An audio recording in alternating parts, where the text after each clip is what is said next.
The national average asking price for rent has risen since last year, but new data shows there are a few exceptions.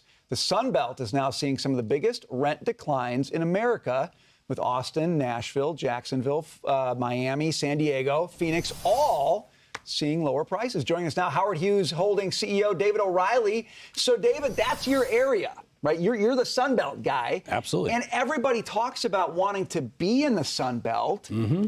But rents are falling. Now, you say that's demand is still great, but I don't know. The falling rents tells me maybe something else is going on. Well, I think demand is very strong, continues to be very strong. I think the shift in rents is being driven by supply. Developers move in a herd mentality. 2 years ago, post-pandemic, everyone's moving to Florida. Rents in multifamily are up. Everybody got their shovels and started digging. And now those units that we talked about 2 years ago are all hitting at the exact same moment in time. And as a result, rents are going to fall. Consumers, renters are going to get a great deal for now. 2 years from now. That for now sounds like... Right, because you and I are talking about rents falling. The herd developers have taken their shovel and left. They're gone. So those units that should be delivering in 2 years from now to help meet the continued demand into the Sun Belt won't be there.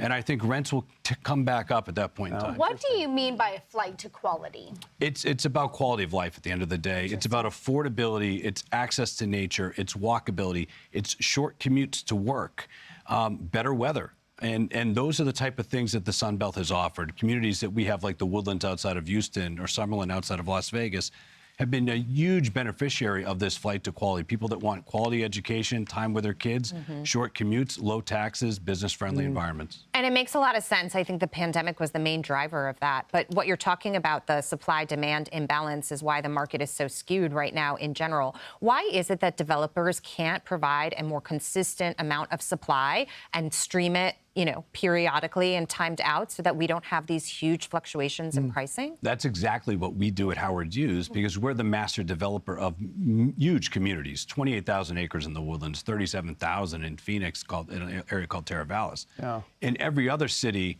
each corner of the intersection is owned by 4 developers. And when the market's good, all 4 of them are raced to be first. One of them wins, one of them ties, and 2 lose, because the market turns and then they're in a race for 0 competing with each other.